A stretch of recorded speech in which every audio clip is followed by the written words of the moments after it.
ಕರ್ನಾಟಕದ ಪ್ರಖ್ಯಾತ ಸ್ವಾಮೀಜಿಯ ಬಂಧನ ಆಗಿದೆ. ಬಬಲಾದಿ ಮಠದ ಸದಾಶಿವ ಹಿರೇಮಠ ಶ್ರೀ ಅರೆಸ್ಟ್ ಮಾಡಲಾಗಿದೆ. ವಂಚನೆ ಪ್ರಕರಣವೊಂದರಲ್ಲಿ ಪ್ರಖ್ಯಾತ ಮಠದ ಸ್ವಾಮೀಜಿಯ ಬಂಧನ. ಬಬಲಾದಿ ಮಠದ ಸದಾಶಿವ ಹಿರೇಮಠ ಶ್ರೀಗಳ ಅರೆಸ್ಟ್.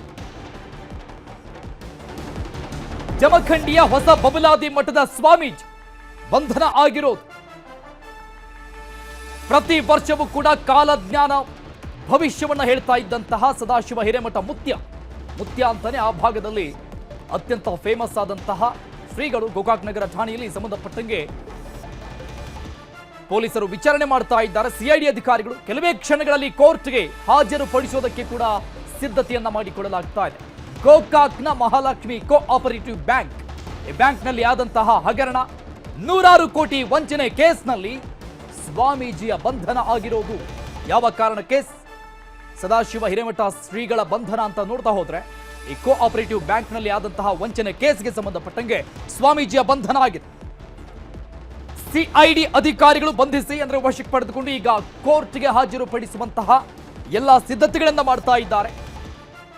ಪ್ರತಿ ವರ್ಷವೂ ಕೂಡ ಕಾಲಜ್ಞಾನದ ಭವಿಷ್ಯವನ್ನ ನುಡಿತಾ ಇದ್ದಂತಹ ಶ್ರೀಗಳು ಮುತ್ಯ, ಆ ಭಾಗದಲ್ಲಿ ಕರೆಯಲ್ಪಡ್ತಾ ಇದ್ದಂತಹ ಪ್ರಖ್ಯಾತ ಶ್ರೀಗಳು ಬಬಲಾದಿ ಮಠದ ಸ್ವಾಮೀಜಿ ಅರೆಸ್ಟ್ ಆಗಿರೋದು. ದೃಶ್ಯದಲ್ಲೂ ಕೂಡ ನೋಡ್ತಾ ಇದ್ದೀವಿ ನಾವು ಯಾರು ಸ್ವಾಮೀಜಿ ಅನ್ನೋದನ್ನ ಮಾರ್ಕ್ ಮಾಡಿ ತೋರಿಸ್ತಾ ಇದ್ದೀವಿ. ಸಿಐಡಿ ವಶದಲ್ಲಿ ರಾಜ್ಯದ ಪ್ರಮುಖ ಮಠದ ಪ್ರಖ್ಯಾತ ಸ್ವಾಮೀಜಿ.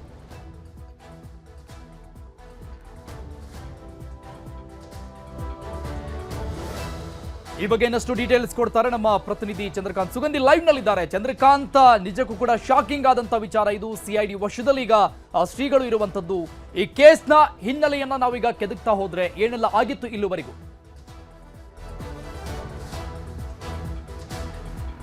ಅರುಣುಗಾರ್, ಕಳೆದ 2-3 ತಿಂಗಳ ಹಿಂದೆ ಬೆಳಗಾವಿ ಜಿಲ್ಲೆಯ ಗೋಕಾಕ್ ತಾಲೂಕಿನಲ್ಲಿ ಮಹಾಲಕ್ಷ್ಮಿ ಕೋಆಪರೇಟಿವ್ ಅರ್ಬನ್ ಸೊಸೈಟಿಯಲ್ಲಿ ಒಂದು ದೊಡ್ಡ ಅವ್ಯವಹಾರ ಸಂಭವಿಸಿತ್ತು. ಸುಮಾರು 35,000ಕ್ಕೂ ಹೆಚ್ಚು ಗ್ರಾಹಕರು ಏನು ಅಲ್ಲಿ ಠೇವಣಿ ಇಟ್ಟಂತಹ ಹಣಕ್ಕಾಗಿ ಪರದಾಡುವಂತಹ ಸ್ಥಿತಿ ನಿರ್ಮಾಣವಾಗಿತ್ತು. ಒಟ್ಟು 75 ಕೋಟಿಗೂ ಹೆಚ್ಚು ಹಣ, ಗ್ರಾಹಕರ ಹಣ ಸೊಸೈಟಿಯ ಏನು ನಿರ್ದೇಶಕರು ಮತ್ತು ಅಧ್ಯಕ್ಷರು ದುರ್ಬಳಕೆ ಮಾಡಿಕೊಂಡಿದ್ದಾರೆ ಅಂತಕ್ಕಂಥ ಆರೋಪ ಕೇಳಿ ಬಂದಿತ್ತು. ಈ ಒಂದು ಪ್ರಕರಣದಲ್ಲಿ ಈಗ ಜಮಖಂಡಿಯ ಬಬಲಾದಿ ಸದಾಶಿವ ಸ್ವಾಮೀಜಿ ಅವರನ್ನ ಬಂಧನ ಮಾಡಲಾಗಿದೆ. ಸಿಐಡಿ ಒಂದು ಪ್ರಕರಣವನ್ನು ವರ್ಗಾವಣೆ ಮಾಡಲಾಗಿತ್ತು. ಯಾಕಂದ್ರೆ 20 ಕೋಟಿಗೂ ಹೆಚ್ಚು ಏನು ಅವ್ಯವಹಾರ ಕಂಡು ಬಂದ ಹಿನ್ನೆಲೆಯಲ್ಲಿ ಈ ಪ್ರಕರಣವನ್ನ ಸಿಐಡಿಗೆ ಹಸ್ತಾಂತರವನ್ನ ಮಾಡಲಾಗಿತ್ತು. ಈಗ ಪ್ರಕರಣದ ಬೆನ್ನತ್ತಿದಂತಹ ಸಿಐಡಿ ಪೊಲೀಸರು ಜಮಖಂಡಿ ಬಬಲಾದಿ ಮಠದ ಸದಾಶಿವ ಹಿರೇಮಠ ಅವರನ್ನ ಸ್ವಾಮೀಜಿಯನ್ನ ಬಂಧನೆ ಮಾಡಿರ್ತಕ್ಕಂಥದ್ದು. ಗೋಕಾಕ್ ಶಹರ ಪೊಲೀಸ್ ಠಾಣೆಯಲ್ಲಿ ನಿನ್ನೆಯಿಂದ ಅವರ ವಿಚಾರಣೆಯನ್ನ ತೀವ್ರಗೊಳಿಸಿದ್ದಾರೆ. ಇವತ್ತು ಮಧ್ಯಾಹ್ನದ ನಂತರ ಕೋರ್ಟ್ಗೆ ಹಾಜರುಪಡಿಸುವ ಸಾಧ್ಯತೆ ಇದೆ. ಕೋರ್ಟ್ಗೆ ಹಾಜರುಪಡಿಸಿದ ಬಳಿಕ ಸಿಐಡಿ ವಶಕ್ಕೆ ಕೊಡ್ತಾರಾ ಅಥವಾ ಪೊಲೀಸ್ ಕಸ್ಟಡಿ ಕೊಡ್ತಾರಾ ಅಂತಕ್ಕಂಥದ್ದು ಕಾದ್ ನೋಡಬೇಕಿದೆ. ಅರುಣ್, ಒಟ್ಟಾರೆ ಈ ಒಂದು ಮಹಾಲಕ್ಷ್ಮಿ ಕೋಆಪರೇಟಿವ್ ಬ್ಯಾಂಕ್ ನಲ್ಲಿ ನಡೆದಂತಹ ಅವ್ಯವಹಾರ ಪ್ರಕರಣ ಸಂಬಂಧಪಟ್ಟಂತ ಈಗ ಸ್ವಾಮೀಜಿಗೆ ಇದರ ಇದನ್ನು ಸುತ್ತಕೊಂಡಿರ್ತಕ್ಕಂಥದ್ದು. ಇದಕ್ಕೆ ಕಾರಣ ಏನು ಅಂತಂದ್ರೆ ಇಲ್ಲಿ ಬ್ಯಾಂಕ್ ನ ನಿರ್ದೇಶಕರು ಮತ್ತು ಅಧ್ಯಕ್ಷರು ಇವರ ಜೊತೆಗೆ ಹಣದ ವ್ಯವಹಾರ ಮಾಡಿರ್ತಕ್ಕಂಥದ್ದು. ಶ್ರೀಗಳಿಗೆ ಸುಮಾರು 30 ಲಕ್ಷ, 60 ಲಕ್ಷ, ಹೀಗೆ 1 ಕೋಟಿಗೂ ಹೆಚ್ಚು ಹಣ ವರ್ಗಾವಣೆ ಮಾಡಿದ್ದಾರೆ.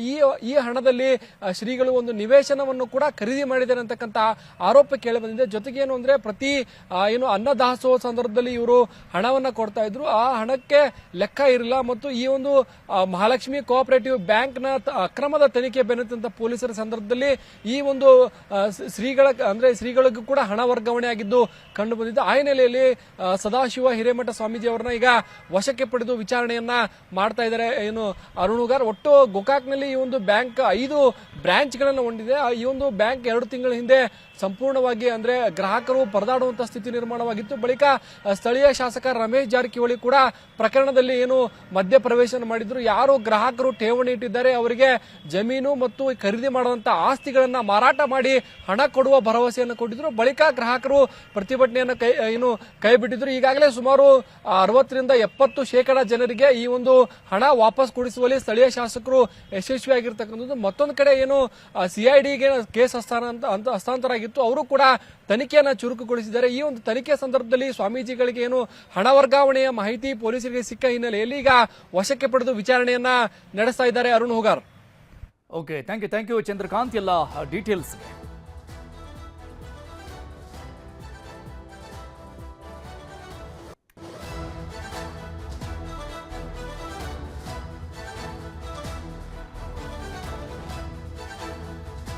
ಈ ಬಗ್ಗೆ ಇನ್ನಷ್ಟು ಡೀಟೇಲ್ಸ್ ಕೊಡ್ತಾರೆ ನಮ್ಮ ಪ್ರತಿನಿಧಿ ಮಂಜುನಾಥ್ ದೂರವಾಣಿ ಸಂಪರ್ಕದಲ್ಲಿದ್ದಾರೆ. ಮಂಜು, ಶ್ರೀಗಳ ಅರೆಸ್ಟ್ ಆಗಿರುವಂತಹ ಶಾಕಿಂಗ್ ನ್ಯೂಸ್ ಅನ್ನ ನ್ಯೂಸ್ 18 ಈಗ ಬ್ರೇಕ್ ಮಾಡ್ತಾ ಇರುವಂತದ್ದು. ಈ ಒಂದು ಮಹಾಲಕ್ಷ್ಮಿ ಕೋಆಪರೇಟಿವ್ ಬ್ಯಾಂಕ್ ಹಗರಣಕ್ಕೆ ಸಂಬಂಧಪಟ್ಟಂಗೆ ಇಲ್ಲಿವರೆಗೂ ಕೂಡ ಏನೆಲ್ಲ ಆಗಿತ್ತು, ಎಷ್ಟು ಜನರನ್ನ ಅರೆಸ್ಟ್ ಮಾಡಲಾಗಿದೆ, ಸ್ವಾಮೀಜಿಗಳಿಗೆ ಈ ಒಂದು ಹಗರಣದ ಕೇಸ್ ಎಲ್ಲಿಂದ ಲಿಂಕ್ ಆಗ್ತಾ ಇದೆ? ಪ್ರಮುಖವಾಗಿ ಈ ಒಂದು ಮಠದ ವಿಶೇಷತೆಯನ್ನು ಹೇಳೋದಂತಂದ್ರೆ ಇಲ್ಲಿ ಈ ಒಂದು ಹೊಸ ಬಬಲಾದಿ ಮಠ ಅನ್ನುವಂಥದ್ದು ಏನಿದೆ, ಇದು ಮೂಲತಃ ಇರುವಂತದ್ದು ವಿಜಯಪುರ ಜಿಲ್ಲೆಯಲ್ಲಿ ಬಬಲೇಶ್ವರದಲ್ಲಿರುವಂತಹ ಒಂದು ಮಠ ಆಗಿದೆ. ಅಲ್ಲಿ ಪ್ರತಿ ವರ್ಷವೂ ಕೂಡ ಒಂದು ಕಾಲಜ್ಞಾನವನ್ನ ಹೇಳುವಂತದ್ರಿಂದನೇ ಈ ಮಠ ಒಂದು ಪ್ರಖ್ಯಾತಿಯನ್ನ ಪಡೆದುಕೊಂಡಿತ್ತು. ಅದಾದ ಬಳಿಕ ಅಲ್ಲಿರ್ತಕ್ಕಂತಹ ಸಿದ್ದೇಶ್ವರ ಸ್ವಾಮೀಜಿ ಏನಿದ್ದಾರೆ ಅವರ ಪರ್ಯಾಯವಾಗಿ ಅಂದ್ರೆ ಆ ಒಂದು ಮಠಕ್ಕೆ ಸಂಬಂಧಪಟ್ಟಂತೆ ಈಗ ಹೊಸ ಬಬಲಾದಿ ಮಠ ಏನಾಗಿದೆ, ಈ ಒಂದು ಮಠದವರಿಗೂ ಕೂಡ ಮತ್ತು ಆಗಿನ ಮಠದವರಿಗೂ ಕೂಡ ಒಂದು ವಿವಾದ ಇತ್ತು. ಆ ವಿವಾದ ತಾರಕಕ್ಕೆ ಕೂಡ ಇತ್ತು, ಪೊಲೀಸ್ ಠಾಣೆ ಮೆಟ್ಲು ಹೇರುವವರೆಗೂ ಕೂಡ ಹೋಗಿತ್ತು. ಅದಾದ ಬಳಿಕ ಜಮಖಂಡಿ ನಗರದಲ್ಲಿ ಒಂದು ಹೊಸ ಮಠವನ್ನ ಇಲ್ಲಿ ಸ್ಥಾಪನೆ ಮಾಡಿ ಆ ಒಂದು ಮಠಕ್ಕೆ ಬೇಕಾದಂತಹ ಎಲ್ಲ ವ್ಯವಸ್ಥೆಗಳನ್ನ ಮಾಡ್ಕೊಳ್ಳಲಾಗಿತ್ತು. ಇಲ್ಲಿ ಈಗ ಸದ್ಯಕ್ಕೇನು CID ವಶದಲ್ಲಿರುವಂತಹ ಸ್ವಾಮೀಜಿ ಅವರು ಈ ಒಂದು ಮಠದ ಉಸ್ತುವಾರಿಯನ್ನು ವಹಿಸಿಕೊಂಡಿದ್ರು, ಪೀಠಾಧಿಪತಿಗಳಾಗಿದ್ರು. ಇಲ್ಲಿಯೂ ಕೂಡ ಅಂದ್ರೆ ಬಬಲೇಶ್ವರದಲ್ಲಿ ಯಾವ ರೀತಿಯಾಗಿ ಪ್ರತಿ ವರ್ಷವೂ ಕೂಡ ಕಾಲಜ್ಞಾನವನ್ನು ಹೇಳ್ತಾ ಇದ್ರು, ಅದೇ ರೀತಿಯಾಗಿ ಇಲ್ಲೂ ಕೂಡ ಕಾಲಜ್ಞಾನವನ್ನ ಹೇಳುವಂತದ್ದನ್ನ ಇಲ್ಲಿ ಪ್ರತಿ ವರ್ಷ ಶುರು ಮಾಡಿದ್ರು.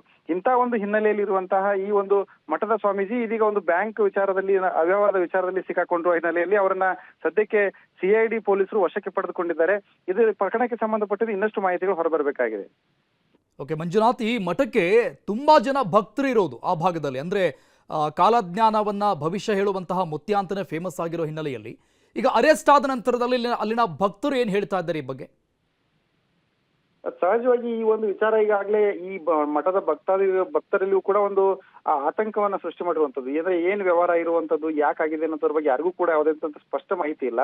ಮತ್ತು ಮೇಲಾಗಿ ಈ ಒಂದು ಮಠ ಏನಿದೆ ಇದು ಹೊಸದಾಗಿ ಸ್ಥಾಪನೆ ಆಗಿರೋದ್ರಿಂದ ಇಲ್ಲಿ ಈ ಒಂದು ಮಠದ ಬಗ್ಗೆ ಸಾಕಷ್ಟು ಚರ್ಚೆಗಳು ಇತ್ತು. ಅದರಲ್ಲಿ ಪರ ವಿರೋಧವಾದಂತಹ ಚರ್ಚೆಗಳು ಕೂಡ ಈ ಹಿಂದೆನೂ ಕೂಡ ನಡ್ಕೊಂಡು ಬಂದಿತ್ತು. ಮೊದಲಿಗೆ ಈ ಒಂದು ಒಂದೆರಡು ವರ್ಷಗಳಿಂದ ಈ ಒಂದು ಮಠದಲ್ಲಿ ಹೊಸ ಆಚರಣೆಗಳು, ಈ ಕಾಲಜ್ಞಾನ ಹೇಳುವಂತದ್ದಾಗಿರ್ಬೋದು, ಇಂಥವೆಲ್ಲ ಕೂಡ ನಡೀತಾ ಇದೆ. ಆದ್ರೆ ಈ ಕಾಲಜ್ಞಾನ ವಿಚಾರಕ್ಕೆ ಸಂಬಂಧಪಟ್ಟಂತೆ ದೊಡ್ಡ ಪ್ರಮಾಣದಲ್ಲಿ ಒಂದು ವಿವಾದ ಇರುವಂತದ್ದು ಏನಂತಂದ್ರೆ, ಮೂಲವಾಗಿ ಇರತಕ್ಕಂತಹ ಬಬಲಾದಿ ಮಠದಲ್ಲಿಯೂ ಕೂಡ ಒಂದು ಕಾಲಜ್ಞಾನ ಏನ್ ಹೇಳ್ತಾರೆ ಅದೇ ಸುಳ್ಳು ಅಂತ ಹೇಳಿ ಇವ್ರ ವಾದ ಆಗಿತ್ತು, ಇದು ಸುಳ್ಳು ಅನ್ನೋಂಥದ್ದು ಅವ್ರ ವಾದ ಆಗಿತ್ತು. ಇವರೆಲ್ಲರೂ ಕೂಡ ಒಂದು ಮಠದ ಹಿನ್ನೆಲೆ ಇರತಕ್ಕಂತ ಒಂದು ಕುಟುಂಬಕ್ಕೆ ಸಂಬಂಧಪಟ್ಟವರಾಗಿದ್ದಾರೆ. ಆ ಒಂದು ಕುಟುಂಬದಲ್ಲಿರ್ತಕ್ಕಂತಹ ಒಂದಿಷ್ಟು ಕಲಹಗಳಿಂದಾಗಿ, ಅಲ್ಲಿರ್ತಕ್ಕಂತಹ ಒಂದಿಷ್ಟು ಭಿನ್ನಾಭಿಪ್ರಾಯಗಳಿಂದಾಗಿ ಈ ರೀತಿಯಾಗಿ ಬೇರೆ ಬೇರೆ ಮಠಗಳು ಕೂಡ ಈಗಾಗಲೇ ಆರಂಭ ಆಗಿರುವಂತದ್ದು. ಈ ಹಿನ್ನೆಲೆಯಲ್ಲಿ ಈಗ ಒಂದು ಹೊಸ ಬಬಲಾದಿ ಮಠ ಎನ್ನುವಂಥದ್ದು ಏನಿದೆ, ಈ ಒಂದು ಸದಾಶಿವ ಮುತ್ಯ ಅಂತವರು ಇದ್ದಾರೆ, ಇವರ ಹಿನ್ನೆಲೆಯಲ್ಲಿ ಈ ರೀತಿಯಾಗಿ ಒಂದು ಆರೋಪ ಕೇಳಿ ಬಂದಿರೋ ಹಿನ್ನೆಲೆಯಲ್ಲಿ ಭಕ್ತರಲ್ಲಿಯೂ ಕೂಡ ಇದು ಸಾಕಷ್ಟು ಆತಂಕವನ್ನು ಸೃಷ್ಟಿ ಮಾಡಿರುವಂತದ್ದು. ಇದ್ರ ಬಗ್ಗೆ ಕುತೂಹಲ ಕೂಡ ಇರುವಂತದ್ದು, ಏನು ಅವ್ಯವಹಾರ ಆಗಿದೆ, ಯಾಕೆ ಸ್ವಾಮೀಜಿಯವರನ್ನ ವಶಕ್ಕೆ ಪಡ್ಕೊಂಡಿದ್ದಾರೆ, ಇಲ್ಲಿ ಸ್ವಾಮೀಜಿಯವರ ಪಾತ್ರ ಏನು ಅನ್ನೋದ್ರ ಬಗ್ಗೆ ಸಾಕಷ್ಟು ವಿಚಾರಗಳು ಈಗ ಚರ್ಚೆ ಆಗ್ತಾ ಇರುವಂತದ್ದು. ಮಂಜುನಾಥ್, ಮೂಲ ಬಬಲಾದಿ ಮಠ ಬೇರೆ, ಇದು ಹೊಸ ಬಬಲಾದಿ ಮಠ ಇತ್ತೀಚೆಗೆ ನಿರ್ಮಾಣ ಆಗಿರೋ ಹಿನ್ನೆಲೆಯಲ್ಲಿ ಈ ಶ್ರೀಗಳ ಬಗ್ಗೆ ಏನ್ ಟಾಕ್ ಇತ್ತು ಜಿಲ್ಲೆಯಲ್ಲಿ, ಏನ್ ಮಾತನಾಡ್ತಾ ಇದ್ರು ಜನ, ಯಾವ ರೀತಿಯಾಗಿ? ಸಹಜವಾಗಿ ಈಗ ಬಹಳಷ್ಟು ದಿನಗಳಿಂದ ಇರುವಂತಹ ಮಠ ಅಂತಂದ್ರೆ ಅದು ವಿಜಯಪುರದಿಂದ ವಿಜಯಪುರದ ಬಬಲೇಶ್ವರದಲ್ಲಿ ಇರತಕ್ಕಂತಹ ಮಠ ಏನಿದೆ, ಅಲ್ಲಿ ಆ ಒಂದು ಮಠದ ಪ್ರಖ್ಯಾತವನ್ನ ಪಡ್ಕೊಂಡಿರುವಂತದ್ದೇ ಬೇರೆ. ಅಲ್ಲಿ ಪ್ರತಿ ವರ್ಷವೂ ಕೂಡ ಲಕ್ಷಾಂತರ ಪ್ರಮಾಣದಲ್ಲಿ ಭಕ್ತರು ಹೋಗ್ತಾ ಇದ್ರು. ಅಲ್ಲಿ ಕಾಲಜ್ಞಾನವನ್ನ ಮೊದಲಿನಿಂದ ಅಲ್ಲಿ ಕೇಳ್ಕೊಂಡು ಬರೋದ್ರಿಂದಾಗಿ ಆ ಒಂದು ಮಠದ ಬಗ್ಗೆ ಇರ್ತಕ್ಕಂತಹ ಒಂದು ಅಭಿಪ್ರಾಯವೇ ಬೇರೆ ಆಗಿತ್ತು. ಅದಾದ ಬಳಿಕ ಈ ಒಂದು ಮಠದ ಒಂದು ವಿಚಾರದಲ್ಲಿ ಆ ಸ್ವಾಮೀಜಿಗಳ ಪೀಠಾಧಿಪತಿಗಳ ವಿಚಾರದಲ್ಲಿ ಒಂದು ಗೊಂದಲ ಮತ್ತು ಭಿನ್ನಾಭಿಪ್ರಾಯಗಳು ಪ್ರಾರಂಭ ಆದ ಬಳಿಕ ಈ ಒಂದು ಜಮಖಂಡಿ ನಗರದಲ್ಲಿ ಈ ಒಂದು ಸದಾಶಿವ ಮುತ್ಯ ಅವರು ಒಂದು ಮಠವನ್ನ ಸ್ಥಾಪನೆ ಮಾಡಿದ್ರು. ಅದಾದ ಬಳಿಕ ಮೂಲ ಕಾಲಜ್ಞಾನ ಅಂದ್ರೆ ಆ ಒಂದು ಪ್ರತಿ ವರ್ಷವೂ ಕೂಡ ದೇಶ ಈ ಇಡೀ ದೇಶಕ್ಕೆ ಸಂಬಂಧಪಟ್ಟಂತೆ ಒಂದು ವಾರ್ಷಿಕವಾಗಿ ಒಂದು ವರ್ಷದ ಭವಿಷ್ಯವನ್ನ ಏನ್ ಹೇಳ್ತಾರೆ, ಆ ಒಂದು ಭವಿಷ್ಯವನ್ನ ಹೇಳುವಂತಹ ಕಾಲಜ್ಞಾನ ಸದಾಶಿವ ಮುತ್ಯನವರು ಅಂದ್ರೆ ಮೂಲ ಸದಾಶಿವ ಮುತ್ಯ ಅವರು ಏನಿದ್ದಾರೆ ಅವರು ಬರೆದಂತಹ ಕಾಲಜ್ಞಾನ ನಮ್ಮ ಬಳಿಯೇ ಇರುವಂತದ್ದು. ಅದು ಬಬಲಾದಿ ಮಠದಲ್ಲಿ ಇಲ್ಲ. ನಾವು ಹೇಳುವಂತ ಕಾಲಜ್ಞಾನವೇ ನಿಜ ಅನ್ನುವಂತ ಹಿನ್ನೆಲೆಯಲ್ಲಿ ವಾದಗಳು ಆಗ್ತಾ ಇತ್ತು. ಅದ್ರ ಬಗ್ಗೆ ಪರ ವಿರೋಧ ಚರ್ಚೆಗಳು ಕೂಡ ಇತ್ತು. ಆದ್ರೆ ಈ ಸ್ವಾಮೀಜಿಯವರ ಬಗ್ಗೆ ಹೊಸದಾಗಿ ಸ್ವಾಮೀಜಿಗಳಾಗಿದ್ದಾರೆ, ಹೊಸದಾಗಿ ಮಠವನ್ನ ಕಟ್ಟಲಾಗಿದೆ, ಇಲ್ಲಿ ಬೇರೆ ಬೇರೆ ಧಾರ್ಮಿಕ ಚಟುವಟಿಕೆಗಳು ನಡೀತಾ ಇದಾವೆ. ಆದ್ರೆ ಇನ್ನೂ ಕೂಡ ಅಷ್ಟಾಗಿ ಈ ಒಂದು ಸ್ವಾಮೀಜಿ ಹಿನ್ನೆಲೆ ಬಗ್ಗೆ ಜನರಿಗೆ ಗೊತ್ತಿಲ್ಲದಿರೋ ಕಾರಣದಿಂದಾಗಿ ಈ ವಿಚಾರದ ಬಗ್ಗೆ ಸಾಕಷ್ಟು ಗೊಂದಲ ಇರುವಂತದ್ದು ಸತ್ಯ. ಥ್ಯಾಂಕ್ ಯು ಮಂಜುನಾಥ್ ಡೀಟೇಲ್ಸ್ಗೆ. ರಾಜ್ಯದಲ್ಲಿ ಸಿಕ್ಕಾಪಟ್ಟೆ ತಲ್ಲಣ ಎಬ್ಬಿಸಿರುವಂತಹ ಹನಿ ಟ್ರ್ಯಾಪ್ ಪ್ರಕರಣ ಸಿಬಿಐಗೆ ಕೊಡಿ, ಜಡ್ಜ್ ಕಮಿಟಿಗೆ ಅಂತ ಬಿಜೆಪಿ ಹೇಳ್ತಾ ಇದೆ. ರಾಜ್ಯ ಪೊಲೀಸರಿಂದಲೇ ನಡೆಯುತ್ತಾ ಹಾಗಾದ್ರೆ ಹನಿ ಕಹಾನಿಯ ತನಿಖೆ? ಈ ಪ್ರಶ್ನೆಗಳು ಮೂಡ್ತಾ ಇದೆ. ನ್ಯೂಸ್ 18 ಬ್ರೇಕ್ ಮಾಡಿದಂತಹ ರಾಜ್ಯದ ಅತಿ ದೊಡ್ಡ ಹನಿ ಕಹಾನಿಯ ಈ ಒಂದು ಸ್ಟೋರಿ ರಾಜ್ಯ ರಾಜಕೀಯದಲ್ಲಿ ತಲ್ಲಣ ಸೃಷ್ಟಿಗೆ ಕಾರಣ ಆಯಿತು. ರಾಜ್ಯ ಪೊಲೀಸರಿಂದಲೇ ಹಾಗಾದ್ರೆ ಇದರ ಬಗ್ಗೆ ತನಿಖೆ ಆಗತ್ತಾ? ಹನಿ ಟ್ರ್ಯಾಪ್ ಮಾಡಿದ ಮಂತ್ರಿ ಯಾರಂತಾನು ಹೇಳ್ತಾ ಇಲ್ಲ.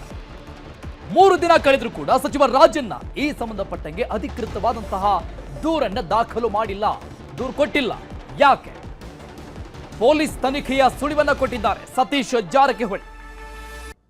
ರಾಜಣ್ಣ ಕಂಪ್ಲೇಂಟ್ ಕೊಡ್ಲಿ, ಆಮೇಲೆ ತನಿಖೆ ಆಗತ್ತೆ ಅಂತ ಹೇಳಿರು. ಇದು ಒಂದಿಷ್ಟು ಚರ್ಚೆಗಳಿಗೆ ಕಾರಣ ಆಗ್ತಾ ಇದೆ. ಸಿಡಿ ಫ್ಯಾಕ್ಟರಿ ಎಲ್ಲಿದೆ ಅಂತ ಪೊಲೀಸರೇ ಪತ್ತೆ ಹಚ್ಚಬೇಕು, ಸಿಬಿಐ ಬೇಕಿಲ್ಲ ಅಂತ ಸಚಿವ ಸತೀಶ್ ಜಾರಕಿಹೊಳಿ ಹೇಳ್ತಾ ಇದ್ರೆ, ಮತ್ತೊಂದು ಕಡೆ ವಿಪಕ್ಷಗಳು ಆಗ್ರಹವನ್ನ ವ್ಯಕ್ತಪಡಿಸ್ತಾ ಇರೋದು ಸಿಬಿಐಗೆ ಕೊಡಬೇಕು ಈ ಒಂದು ಪ್ರಕರಣವನ್ನ ಅಂತ. ಕಂಪ್ಲೇಂಟ್ ಕೊಡಬೇಕಲ್ಲ, ಕೊಟ್ಟ ಮ್ಯಾಗ ಮುಂದಿನ ದಾರಿ ಕೊಡ್ತಾರೆ ಕೊಡ್ಲಿಕ್ಕೆ ಟೈಮ್ ಇದ್ರೆ ಕೊಡ್ತಾರೆ. ಪರಿಶಿಷ್ಟ ಅಂತಿಲ್ಲ, ಗರ್ಜಿಸುವ ಹುಲಿಗೆ ಪರಿಶಿಷ್ಟಲ್ಲಿ ಯಾರು ಬಂದ್ರು ಯಾವ ಗರ್ಜಿಸ್ತಾವ ಅದಕ್ಕೆಲ್ಲ ಸಿಡಿ ತೋರಿಸುವಂತ ಕೆಲಸ ಆಗ್ತದೆ. ದೂರು ಕೊಡಂತದ ಏನು ಅವ್ರು ತಗೋಬೇಕಲ್ಲ, ಏನ್ ದೂರು ಕೊಡೋದ್ರಾಗ ಅವರೇ ತಗೋಬೇಕು. ಯಾರ ಇಲ್ಲ ಅದನ್ನ ಪೊಲೀಸರ ಪತ್ತೆ ಹಚ್ಬೇಕಲ್ಲ, ಯಾರು ಎಲ್ಲಿದೆ ಅಂತ ಹೆಂಗ್ ಗೊತ್ತಾಗುದೇನು? ಇನ್ನೂ ಅವರು ಕಂಪ್ಲೇಂಟ್ ಕೊಡಬೇಕು, ರಿಜಿಸ್ಟರ್ ಆಗಬೇಕು. ಅದು ಮುಂದುವರೆದಾಗ ಅದ್ರ ಬಗ್ಗೆ ಈ ಸದ್ಯನೇ ಹೇಳಲಿಕ್ಕೆ ಆಗುತ್ತೆ. ಅದ ಅವ್ರು ಮಾಡಿದಾರ, ಅವ್ರು ಮಾಡಿದ ಬೇರೆಯವರು ನಾವು ಮಾಡ್ಲಿಕ್ಕೆ ಆಗೋಲ್ಲ. ಸರ್ಕಾರ ಇದೆ, ಪೊಲೀಸ್ ಇನ್ವೆಸ್ಟಿಗೇಟ್ ಮಾಡಲಿ ಇಲ್ಲ, ಆ ದೃಷ್ಟಿ ಇಟ್ಕೊಂಡು ಅವ್ರು ಹೇಳಿಲ್ಲ. ಇರ್ಬೋದು ಅಷ್ಟಂತ ಅವ್ರು ಹೇಳಿದಾರೆ ಅಷ್ಟೇ. ಅವ್ರಿಗೆ ಸಲಹೆ ಮಾಡಿದ್ರೆ ನಾವೇ ದೂರ ಕೊಡಕ್ಕೆ ಹೇಳಿದ್ವಿ ಫಸ್ಟ್ಗೆ, ಅದು ಚರ್ಚೆ ಮಾಡಿ ಕೊಡು ಅಂತ ಹೇಳಿದ್ರು. ನಾವೇಳಿ ಫಸ್ಟ್ ಹೇಳಿದ ನಾನಿರಲ್ಲ, ಮುಂಜಾನೆ ಫಸ್ಟ್ ಹೇಳಿದ್ಮ್ಯಾಗ ಆಮ್ಯಾಗ ಸದನ್ಯಾಗ ಒಳಗೆ ಬರ್ತದು. ಫಸ್ಟ್ ನಾವು ಹೇಳಿದ್ಮ್ಯಾಗ ಅದು ಬರ್ತದೆ. ಚೀಟಿ ಕೊಡೋಂಥದ್ದು ಏನಿಲ್ಲ, ಬಹಿರಂಗ ಇರಲ್ಲ, ಬಹಿರಂಗ ಓಪನ್ ಇದೆ. ನಮ್ಮ ಪೊಲೀಸ್ ಇರೋದಲ್ಲ, ನಮ್ಮವ್ರು ಮಾಡ್ತಾರೆ. ಅಂತಿಮವಾಗಿ CM ಅವರು ಹೋಮ್ ಮಿನಿಸ್ಟರ್ ಡಿಸಿಷನ್ ತಗೊಂಡು ಎಲ್ಲೆಲ್ಲ ನಮ್ಮ ಪೊಲೀಸ್ ಇರೋದಾರಲ್ಲ, ನಮ್ಮ ಪೊಲೀಸ್ ಮಾಡ್ತಾರೆ. ಘರ್ಜಿಸುವ ಹುಲಿಗಳನ್ನ ಹನಿ ಟ್ರ್ಯಾಪ್ ಹೆಸರಲ್ಲಿ ಟಾರ್ಗೆಟ್ ಮಾಡಲಾಗ್ತಾ ಇದೆ. ಘರ್ಜಿಸುವವರಿಗೆ ಸಿಡಿ ತೋರಿಸುವ ಕೆಲಸ ಆಗ್ತಾ ಇದೆ. ಅದಕ್ಕೆ ರಾಜಣ್ಣರಿಗೆ ಕಂಪ್ಲೇಂಟ್ ಕೊಡಲು ನಾನೇ ಹೇಳಿದ್ದು. ಬೆಳಗಾವಿಯಲ್ಲಿ ಸಚಿವ ಸತೀಶ್ ಜಾರಕಿಹೊಳಿ ಅವರ ಹೇಳಿಕೆ ಇದು. ಈ ಒಂದು ಹೇಳಿಕೆ ದೊಡ್ಡ ಮಟ್ಟದಲ್ಲಿ ಚರ್ಚೆಗೆ ಕಾರಣ ಆಗ್ತಾ ಇದೆ. ಒಂದು ಕಡೆ ರಾಜ್ಯ ಪೊಲೀಸರು ತನಿಖೆ ಮಾಡ್ತಾರೆ ಅನ್ನುವಂತಹ ಆಂಗಲ್ ಆದ್ರೆ, ಮತ್ತೊಂದು ಕಡೆ ರಾಜಕೀಯ ರೀತಿಯಲ್ಲೂ ಕೂಡ ಇದು ದೊಡ್ಡ ಮಟ್ಟದಲ್ಲಿ ಚರ್ಚೆ ಆಗ್ತಾ ಇದೆ. ಘರ್ಜಿಸುವಂತಹ ಹುಲಿಗಳನ್ನ ಹನಿ ಟ್ರ್ಯಾಪ್ ಹೆಸರಲ್ಲಿ ಟಾರ್ಗೆಟ್ ಮಾಡಲಾಗ್ತಾ ಇದೆ. ಹಾಗಾದ್ರೆ ಇತ್ತೀಚೆಗೆ ರಾಜನ್ ಅವರು ಕೊಡ್ತಾ ಇದ್ದಂತಹ ಹೇಳಿಕೆಗಳೇನಿದೆ, ಆ ಹೇಳಿಕೆಗಳೇ ಅವರಿಗೆ ಮುಳುವಾಯ್ತಾ? ಹಾಗಾದ್ರೆ ಘರ್ಜಿಸುವವರಿಗೆ ಸಿಡಿ ತೋರಿಸುವಂತಹ ಕೆಲಸ ಆಗ್ತಾ ಇದೆ. ಆ ಕಾರಣಕ್ಕಾಗಿ ರಾಜನ್ ಅವರಿಗೆ ಕಂಪ್ಲೇಂಟ್ ಕೊಡೋದಕ್ಕೆ ನಾನೇ ಹೇಳಿದ್ದು ಅಂತ ಜಾರಕಿಹೊಳಿ ಅವರು ಹೇಳಿದ್ದಾರೆ. ಅವ್ರ ಸಲಹೆ ಮಾಡಿದ್ರೆ ನಾವೇ ದೂರ ಕೊಡಕ್ಕೆ ಹೇಳಿದ್ವಿ ಫಸ್ಟ್ಗೆ, ಅದು ಚರ್ಚೆ ಮಾಡಿ ಕೊಡು ಅಂತ ಹೇಳಿದ್ರು. ನಾವೇಳಿ ಫಸ್ಟ್ ಹೇಳಿದ ನಾನಿರಲ್ಲ, ಮುಂಜಾನೆ ಫಸ್ಟ್ ಹೇಳಿದ್ಮ್ಯಾಗ ಆಮ್ಯಾಗ ಸದನ್ಯಾಗ ಒಳಗೆ ಬರ್ತದು. ಫಸ್ಟ್ ನಾವು ಹೇಳಿದ್ಮ್ಯಾಗ ಅದು ಬರ್ತದೆ. ಚೀಟಿ ಕೊಡೋಂಥದ್ದು ಏನಿಲ್ಲ, ಬಹಿರಂಗ ಇರಲ್ಲ, ಬಹಿರಂಗ ಓಪನ್ ಇದೆ. ನಮ್ಮ ಪೊಲೀಸ್ ಇರೋದಲ್ಲ, ನಮ್ಮವ್ರು ಮಾಡ್ತಾರೆ. ಅಂತಿಮವಾಗಿ CM ಅವರು ಹೋಮ್ ಮಿನಿಸ್ಟರ್ ಡಿಸಿಷನ್ ತಗೊಂಡು ಎಲ್ಲೆಲ್ಲ ನಮ್ಮ ಪೊಲೀಸ್ ಇರೋದ. ನಾವೇಳಿ ಫಸ್ಟ್ ಹೇಳಿದ ನಾನಿರಲ್ಲ, ಮುಂಜಾನೆ ಫಸ್ಟ್ ಹೇಳಿದ್ಮ್ಯಾಗ ಆಮ್ಯಾಗ ಸದನ್ಯಾಗ ಒಳಗೆ ಬರ್ತದು.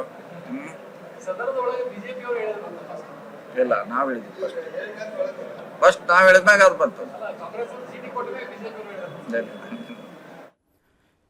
ಈ ಬಗ್ಗೆ ಇನ್ನಷ್ಟು ಡೀಟೇಲ್ಸ್ ಕೊಡ್ತಾರೆ ನಮ್ಮ ಪ್ರತಿನಿಧಿ ಚಂದ್ರಕಾಂತ್ ಸುಗಂಧಿ ಲೈವ್ ನಲ್ಲಿ ಇದ್ದಾರೆ. ಚಂದ್ರಕಾಂತ್, ಈ ಹನಿ ಟ್ರ್ಯಾಪ್ ವಿಚಾರ, ಅದರಲ್ಲೂ ಕೂಡ ರಾಜನ್ ಅವರು ಮೊನ್ನೆ ಸದನದಲ್ಲಿ ಮಾತನಾಡಿರುವಂತದ್ದು, ಈಗ ಸತೀಶ್ ಜಾರಕಿಹೊಳಿ ಅವರು ಕೊಟ್ಟಂತಹ ಹೇಳಿಕೆ ಒಂದಿಷ್ಟು ಚರ್ಚೆಗಳಿಗೆ ಕಾರಣ ಆಗ್ತಾ ಇದೆ, ರಾಜಕೀಯ ಚರ್ಚೆಗಳು. ಯಾಕಂದ್ರೆ ರಾಜನ್ ಅವರಿಗೆ ಕಂಪ್ಲೇಂಟ್ ಕೊಡೋದಕ್ಕೆ ನಾನೇ ಹೇಳಿದ್ದೆ ಅನ್ನುವಂಥದ್ದು, ಯಾರೆಲ್ಲ ಘರ್ಜನೆ ಮಾಡ್ತಾರೆ ಅವರಿಗೆ ಹೆದರಿಸೋದಕ್ಕೆ ಈ ರೀತಿಯಾಗಿ ಬಾಂಬ್ ಹಾಕಲಾಗ್ತಾ ಇದೆ, ಹನಿ ಟ್ರ್ಯಾಪ್ ಅನ್ನುವಂಥ ಅಸ್ತ್ರ ಜಳಪಿಸ್ತಾರೆ ಅನ್ನುವಂಥ ಕಾರಣ.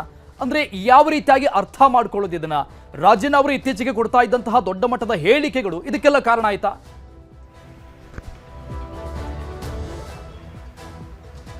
ಅರುಣುಗಾರ್, ಸ್ಪಷ್ಟವಾಗಿ ಸತೀಶ್ ಜಾರಕಿಹೊಳಿ ಅವರು ರಾಜಕೀಯ ವಿರೋಧಿಗಳನ್ನೇ ಟಾರ್ಗೆಟ್ ಮಾಡಿ ಸಿಡಿ ಮಾಡ್ತಾರೆ ಅನ್ನೋದ್ರ ಮೂಲಕ ಈ ರೀತಿ ಯಾರು ಗರ್ಜಿಸ್ತಾರೆ ಅವ್ರನ್ನ ಸಿಡಿ ತೋರಿಸ್ತಾರೆ ಅನ್ನೋದನ್ನ ಪರೋಕ್ಷವಾಗಿ ಹೇಳಿರ್ತಕ್ಕಂಥದ್ದು. ಒಟ್ಟಾರೆ ಏನು ಈ ಒಂದು ರಾಜಣ್ಣ ಅವರ ಹನಿ ಟ್ರ್ಯಾಪ್ ಪ್ರಕರಣದ ಸಿಡಿ ಇದೆ ಅಂತಕ್ಕಂಥ ಒಂದು ಗುಮಾನಿ ಏನಿದೆ, ಇದಕ್ಕೆ ಏನು ನಾನೇ ದೂರು ಕೊಡಲು ರಾಜಣ್ಣ ಅವರಿಗೆ ಹೇಳಿದ್ದೆ ಅಂತ ಹೇಳಿ ಸತೀಶ್ ಜಾರಕಿಹೊಳಿ ಬೆಳಗಾವಿಯಲ್ಲಿ ಹೇಳಿರ್ತಕ್ಕಂಥದ್ದು. ಒಟ್ಟಾರೆ ಏನು ಈ ಒಂದು ಪ್ರಕರಣ ಏನಿದೆ ಇದು ತನಿಖೆ ಆಗಬೇಕು, ತನಿಖೆ ಆದಾಗ ಮಾತ್ರ ಇದರ ಹಿಂದೆ ಯಾರಿದ್ದಾರೆ ಮತ್ತು ಸಿಡಿ ಫ್ಯಾಕ್ಟರಿ ಎಲ್ಲಿದೆ ಅನ್ನೋದ್ರ ಬಗ್ಗೆ ಗೊತ್ತಾಗಬೇಕಿದೆ. ಸಿಬಿಐ ಅವಶ್ಯಕತೆ ಅವಶ್ಯಕತೆ ಇಲ್ಲ. ರಾಜ್ಯದ ಪೊಲೀಸರೇ ಸಮರ್ಥರಿದ್ದಾರೆ, ಅವರೇ ತನಿಖೆ ಮಾಡಬೇಕು. ಮತ್ತೆ ಏನಂದ್ರೆ ಈ ಒಂದು ಪ್ರಕರಣದಲ್ಲಿ ಮುಖ್ಯಮಂತ್ರಿಗಳು ಮತ್ತು ಗೃಹ ಸಚಿವರು ಯಾವ ನಿರ್ಧಾರ ಕೈಗೊಳ್ತಾರೆ ಇನ್ನು ಕಾದು ನೋಡಬೇಕಿದೆ. ಯಾಕಂದ್ರೆ ಈಗ ಸದನದಲ್ಲಿ ರಾಜಣ್ಣನವರು ಈ ರೀತಿ ಹೇಳಿಕೆಯನ್ನ ಕೊಟ್ಟು 3 ದಿನ ಕಳೆದಿದೆ. ಇದುವರೆಗೂ ಕೂಡ ರಾಜಣ್ಣ ಅವರು ದೂರು ಕೊಟ್ಟಿಲ್ಲ. ಈ ಒಂದು ಸದನದಲ್ಲಿ ಇನ್ನು ಸಚಿವ KN ರಾಜಣ್ಣ ಮಾತಾಡಿದ ಬಳಿಕ ಕೆಲ ಹೊತ್ತಿನ ಬಳಿಕ ಅನೇಕ ಸಚಿವರ ಜೊತೆಗೆ ಅವರು ಚರ್ಚೆ ಮಾಡಿದ್ರು. ಆ ಸಂದರ್ಭದಲ್ಲಿ ಏನಾದರೂ ಸಂಧಾನಕ್ಕೆ ಏನಾದರೂ ಯತ್ನ ನಡೀತಾ ಅನ್ನೋದ್ರ ಬಗ್ಗೆಯೂ ಕೂಡ ಅನುಮಾನಗಳು ವ್ಯಕ್ತವಾಗಿವೆ. ಇಷ್ಟೊತ್ತಿಗಾಗಲೇ KN ರಾಜಣ್ಣ ಅವರು ದೂರು ಕೊಡಬೇಕಿತ್ತು ಮತ್ತು ತನಿಖೆಯನ್ನ ಯಾವ ಸ್ವರೂಪದಲ್ಲಿ ಮಾಡಬೇಕು ಅನ್ನೋದ್ರ ಬಗ್ಗೆಯೂ ಕೂಡ ಗೃಹ ಸಚಿವರು ಸ್ಪಷ್ಟವಾಗಿ ಹೇಳಿಲ್ಲ. ಬರೀ ಉನ್ನತ ಮಟ್ಟದ ತನಿಖೆ ಮಾಡ್ತೀವಿ ಅಂತ ಹೇಳಿದರೆ. ಈ ಹಿಂದೆ ರಮೇಶ್ ಜಾರಕಿಹೊಳಿ ಸಿಡಿ ಪ್ರಕರಣ ರಿಲೀಸ್ ಆದ ಸಂದರ್ಭದಲ್ಲಿ ಅಂದಿನ ಸರ್ಕಾರ ಏನು SIT ಅನ್ನ ರಚನೆ ಮಾಡಿತ್ತು. ಆದರೆ SIT ವರದಿ ಕೊಡಕ್ಕೆ ಸುಮಾರು ವಿಳಂಬ ಆಯಿತು. ಬಳಿಕ ಪ್ರಕರಣ ಅನೇಕ ತಿರುವುಗಳನ್ನ ಪಡೆದುಕೊಂಡು SIT ವರದಿ ಸಲ್ಲಿಕೆ ಆಗ್ಲೇ ಇಲ್ಲ. ಈಗ ಈ ಒಂದು ಪ್ರಕರಣದಲ್ಲಿ ಯಾವ ಹಂತದಲ್ಲಿ ಸರ್ಕಾರ ತನಿಖೆ ಮಾಡುತ್ತೆ ಅನ್ನೋದ್ರ ಬಗ್ಗೆ ಸ್ಪಷ್ಟತೆ ಸಿಕ್ಕಿಲ್ಲ. ಇನ್ನು KN ರಾಜಣ್ಣ ಅವರು ಯಾವ ರೀತಿ ದೂರು ಕೊಡ್ತಾರೆ, ಅವರ ದೂರಿನಲ್ಲಿ ಏನೆಲ್ಲ ಉಲ್ಲೇಖ ಮಾಡ್ತಾರೆ, ಯಾರು ಅವರಿಗೆ ಹನಿ ಟ್ರ್ಯಾಪ್ ಮಾಡಕ್ಕೆ ಯತ್ನ ಮಾಡಿದ್ರು ಅವ್ರ ಹೆಸರನ್ನೇ ಉಲ್ಲೇಖ ಮಾಡಿ ಕೊಡ್ತಾರ. ಒಂದು ವೇಳೆ ಹೆಸರು ಉಲ್ಲೇಖ ಮಾಡಿದ್ರೆ ಇದು ರಾಜ್ಯ ರಾಜಕಾರಣದಲ್ಲಿ ದೊಡ್ಡ ಸಂಚಲನಕ್ಕೆ ಕಾರಣವಾಗಲಿದೆ. ಎಲ್ಲ ಬೆಳವಣಿಗೆಯ ಬಗ್ಗೆ ಸತೀಶ್ ಜಾರಕಿಹೊಳಿ ಪರೋಕ್ಷವಾಗಿ ಹೇಳಿರ್ತಕ್ಕಂಥದ್ದು. ಏನು DK ಶಿವಕುಮಾರ್ ಹೇಳಿಕೆಗೂ ಕೂಡ ಸತೀಶ್ ಜಾರಕಿಹೊಳಿ ಬೆಳಗಾವಿಯಲ್ಲಿ ಇವತ್ತು ಕೌಂಟರ್ ಅನ್ನ ಕೊಟ್ಟಿದ್ದಾರೆ. ಅರುಣ್ ಹುಗಾರ್, ಥ್ಯಾಂಕ್ ಯು ಚಂದ್ರಕಾಂತ್ ಡೀಟೇಲ್ಸ್ಗೆ. ನನ್ನ ಮೇಲೆ ನಮ್ಮಪ್ಪನ ಮೇಲೆ ಹನಿ ಟ್ರ್ಯಾಪ್ಗೆ ಯತ್ನ ಆಗಿದೆ. ಹನಿ ಟ್ರ್ಯಾಪ್ ಮಾಡಿಸಿದ್ರೆ ಏನ್ ಖುಷಿ ಸಿಗುತ್ತೆ ಹೇಳಿ. ಮಧುಗಿರಿಯಲ್ಲಿ ಸಚಿವ ರಾಜನ್ ಅವರ ಪುತ್ರ ರಾಜೇಂದ್ರ ಈ ರೀತಿಯಾಗಿ ಬೇಸರದ ಮಾತುಗಳನ್ನಾಡಿದರು. ನನ್ನ ಮೇಲೆ ನಮ್ಮಪ್ಪನ ಮೇಲೆ ಹನಿ ಟ್ರ್ಯಾಪ್ಗೆ ಯತ್ನ ಆಗಿದೆ. ರಾಜೇಂದ್ರ ಅವರ ಮಾತಿದು. ಸಚಿವ ರಾಜನ್ ಅವರ ಮಗ ಹನಿ ಟ್ರ್ಯಾಪ್ ಮಾಡಿಸಿದ್ರೆ ಏನ್ ಖುಷಿ ಸಿಗುತ್ತೆ ಹೇಳಿ. ಮಧುಗಿರಿಯಲ್ಲಿ ಸಚಿವ ರಾಜನ್ ಅವರ ಮಗ ಮಾತನಾಡಿದ್ದಾರೆ. ರಾಜೇಂದ್ರ, ನಿಮ್ಮ ಮನೆಯಲ್ಲೂ ಹನಿ ಟ್ರ್ಯಾಪ್ ಮಾಡಿದ್ರೆ ಏನ್ ಮಾಡ್ತೀರಾ? ನಿಮಗೂ ತಾಯಿ, ಹೆಂಡತಿ, ಮಕ್ಕಳು ಇದ್ದಾರೆ, ನೆನಪಿಡಿ. ಹನಿ ಟ್ರ್ಯಾಪ್ ಸೂತ್ರಧಾರರಿಗೆ ರಾಜೇಂದ್ರ ಮಾರ್ಮಿಕವಾದಂತಹ ಸಂದೇಶವನ್ನ ರವಾನೆ ಮಾಡಿರುವುದು ಈ ಹೇಳಿಕೆ ಮೂಲಕವಾಗಿ. ಹನಿ ಟ್ರ್ಯಾಪ್ ಸೂತ್ರಧಾರರಿಗೆ ತಿರುಗೇಟನ್ನ ಕೊಟ್ಟಿದ್ದಾರೆ ರಾಜಣ್ಣ ಅವರ ಪುತ್ರ ರಾಜೇಂದ್ರ. ಈ ರೀತಿ ನೀವು ಮಾಡೋದ್ರಿಂದ ನಿಮ್ಗೆ ಏನ್ ಖುಷಿ ಸಿಗುತ್ತೆ? ನಾಳೆ ಬೆಳಿಗ್ಗೆ ನಿಮ್ಮನೇಲೂ ನಿಮ್ಗೂ ತಾಯಿ ಇದ್ದಾರೆ, ಹೆಂಡತಿ ಇದ್ದಾರೆ, ಮಕ್ಕಳಿದ್ದಾರೆ. ಸೊ ನೀವು ನಿಮ್ಮನೇಲಿ ನೋಡ್ಬೇಕಲ್ಲ, ಯಾರು ಮಾಡಿಸ್ತಾ ಇರೋವಂಥ ವ್ಯಕ್ತಿಗಳು ಇರ್ಬೋದು. ಇವತ್ತು ಬಹಳ ದೊಡ್ಡ ದೊಡ್ಡ ವ್ಯಕ್ತಿಗಳು ಇದರಿಂದ ಇದ್ದಾರೆ. ರಾಜಣ್ಣವ್ರನ್ನೂ ಬಹಳ ಪ್ರಯತ್ನ ಮಾಡಿದ್ರು, ನನ್ನ ಮೇಲೂ ಬಹಳ ಪ್ರಯತ್ನ ಮಾಡಿದ್ರು, ನನ್ನ ಮೇಲೂ ಬೇರೆ ಬೇರೆ ರೀತಿ ಪ್ರಯತ್ನ ನಡೀತಾ ಇದೆ. ನನ್ನ ಮೇಲೆ ಯಾವ ರೀತಿ ಪ್ರಯೋಗವನ್ನು ಮಾಡ್ತಾ ಇರುವಂಥದ್ದು ನನ್ನ ಹತ್ರ ಎಲ್ಲ ದಾಖಲೆಗಳಿದೆ. ಆ ದಾಖಲೆಗಳನ್ನ ನಾನು ಮಾನ್ಯ ಮುಖ್ಯಮಂತ್ರಿಗಳ ಗಮನಕ್ಕೆ ತರ್ತೀನಿ. ಆದ್ಮೇಲೆ ಅವ್ರು ಏನು ಹೇಳ್ತಾರೆ ಅದನ್ನ ಮಾಡ್ತೀನಿ. ಹೋಗಿ ಕಂಪ್ಲೇಂಟ್ ಕೊಡು ಒಂದು ಕಂಪ್ಲೇಂಟ್ ಕೊಡ್ತೀನಿ, ಇಲ್ಲ ಇದಕ್ಕೆ ನಿಲ್ಸಪ್ಪ ಅಂತ ಹೇಳಿದ್ರೆ ಇಲ್ಲಿಗೆ ಸ್ಟಾಪ್ ಮಾಡ್ತೀನಿ. ಆದರೆ ಇದು ಎಂಡ್ ಆಗಬೇಕು. ಈ ಆಗೋವಂಥದ್ದು ರಾಜಣ್ಣವ್ರ ಮೇಲೆ ಆಗುತ್ತೆ, ನನ್ನ ಮೇಲೆ ಆಗುತ್ತೆ, ಇನ್ನೊಬ್ರ ಮೇಲೆ ಆಗುತ್ತೆ ಅಂತಲ್ಲ, ಯಾರ ಮೇಲಾದರೂ ಇದು ತಪ್ಪಿದು. ಸೊ ನಿಲ್ಸೋದಕ್ಕೆ ನಮ್ಮಿಂದನೇ ಪ್ರಾರಂಭ ಆಗಲಿ, ರಾಜಣ್ಣವರಿಂದನೇ ಪ್ರಾರಂಭ ಆಗಲಿ. ರಾಜಣ್ಣವರಿಂದನೇ ಪ್ರಾರಂಭ ಆಗಲಿ. ಇದು ತನಿಖೆ ಆಗಲಿ. ಇದು ಯಾರೇ ಹಿಂದೆ ಇರಲಿ, ಇದರಿಂದ ಯಾರೇ ಇರಲಿ, ಅದಕ್ಕೆ ಉತ್ತರವನ್ನ ತನಿಖೆ ಆದ್ಮೇಲೆ ಅದಕ್ಕೆ ಯಾರಿಂದ ಇದ್ರು ಅದು ಹೊರಬರಲಿ. ಇಡೀ ರಾಷ್ಟ್ರದಲ್ಲಿ ಯಾವುದೋ ಒಂದು ವ್ಯಕ್ತಿ ಘನತೆಗೆ ಅಗೌರವ ತರೋವಂಥವ್ರು ಯಾರೇ ಇದ್ರು ಇದು ತಪ್ಪಿದು, ಇದು ನಿಲ್ಬೇಕಿದು. ಸೊ ನಿಲ್ಸೋದಕ್ಕೆ ನಮ್ಮಿಂದನೇ ಪ್ರಾರಂಭ ಆಗಲಿ, ರಾಜಣ್ಣವರಿಂದನೇ ಪ್ರಾರಂಭ ಆಗಲಿ. ರಾಜಣ್ಣವರಿಂದನೇ ಪ್ರಾರಂಭ ಆಗಲಿ. ಇದು ತನಿಖೆ ಆಗಲಿ. ಇದು ಯಾರೇ ಹಿಂದೆ ಇರಲಿ, ಇದರಿಂದ ಯಾರೇ ಇರಲಿ, ಅದಕ್ಕೆ ಉತ್ತರವನ್ನ ತನಿಖೆ ಆದ್ಮೇಲೆ ಅದಕ್ಕೆ ಯಾರಿಂದ ಇದ್ರು ಅದು ಹೊರಬರಲಿ. ಆದ್ರೆ ಈ ರೀತಿ ನೀವು ಮಾಡೋದ್ರಿಂದ ನಿಮ್ಗೆ ಏನ್ ಖುಷಿ ಸಿಗುತ್ತೆ? ನಾಳೆ ಬೆಳಿಗ್ಗೆ ನಿಮ್ಮನೇಲೂ ನಿಮ್ಗೂ ತಾಯಿ ಇದ್ದಾರೆ, ಹೆಂಡತಿ ಇದ್ದಾರೆ, ಮಕ್ಕಳಿದ್ದಾರೆ. ಸೊ ನೀವು ನಿಮ್ಮನೇಲಿ ನೋಡ್ಬೇಕಲ್ಲ, ಯಾರು ಮಾಡಿಸ್ತಾ ಇರೋವಂಥ ವ್ಯಕ್ತಿಗಳು ಇರ್ಬೋದು. ಇವತ್ತು ಬಹಳ ದೊಡ್ಡ ದೊಡ್ಡ ವ್ಯಕ್ತಿಗಳು ಇದರಿಂದ ಇದ್ದಾರೆ. ರಾಜಣ್ಣವ್ರನ್ನೂ ಬಹಳ ಪ್ರಯತ್ನ ಮಾಡಿದ್ರು, ನನ್ನ ಮೇಲೂ ಬಹಳ ಪ್ರಯತ್ನ ಮಾಡಿದ್ರು, ನನ್ನ ಮೇಲೂ ಬೇರೆ ಬೇರೆ ರೀತಿ ಪ್ರಯತ್ನ ನಡೀತಾ ಇದೆ. ನನ್ನ ಮೇಲೆ ಯಾವ ರೀತಿ ಪ್ರಯೋಗವನ್ನು ಮಾಡ್ತಾ ಇರುವಂಥದ್ದು ನನ್ನ ಹತ್ರ ಎಲ್ಲ ದಾಖಲೆಗಳಿದೆ. ಆ ದಾಖಲೆಗಳನ್ನ ನಾನು ಮಾನ್ಯ ಮುಖ್ಯಮಂತ್ರಿಗಳ ಗಮನಕ್ಕೆ ತರ್ತೀನಿ. ಆದ್ಮೇಲೆ ಅವ್ರು ಏನು ಹೇಳ್ತಾರೆ ಅದನ್ನ ಮಾಡ್ತೀನಿ. ಹೋಗಿ ಕಂಪ್ಲೇಂಟ್. ಹನಿ ಟ್ರ್ಯಾಪ್ ಬಗ್ಗೆ ಮಾಹಿತಿಯನ್ನ ಪಡೆದುಕೊಂಡಿದ್ದಾರೆ ರಾಹುಲ್ ಗಾಂಧಿ, ಪರಮೇಶ್ವರ್ ಮತ್ತು ಜಾರ್ಜ್ ಮೂಲಕವಾಗಿ ಮಾಹಿತಿ ಸಂಗ್ರಹ ಮಾಡಿಕೊಳ್ತಾ ಇದ್ದಾರೆ ಕೇಂದ್ರದ ನಾಯಕರು. KC ವೇಣುಗೋಪಾಲ್ಗೂ ಕೂಡ ಈ ಸಂಬಂಧಪಟ್ಟಂಗೆ ಮಾಹಿತಿ ಹೋಗಿದೆ, ಏನೆಲ್ಲ ಆಗ್ತಾ ಇದೆ ರಾಜ್ಯದಲ್ಲಿ ಅನ್ನುವಂಥ ಬೆಳವಣಿಗೆ. ರಾಜಣ್ಣ ಮತ್ತು ರಾಜಣ್ಣ ಮಗನಿಗೆ ಹನಿ ಟ್ರ್ಯಾಪ್ ಮಾಡಲಾಗಿದೆಯಾ?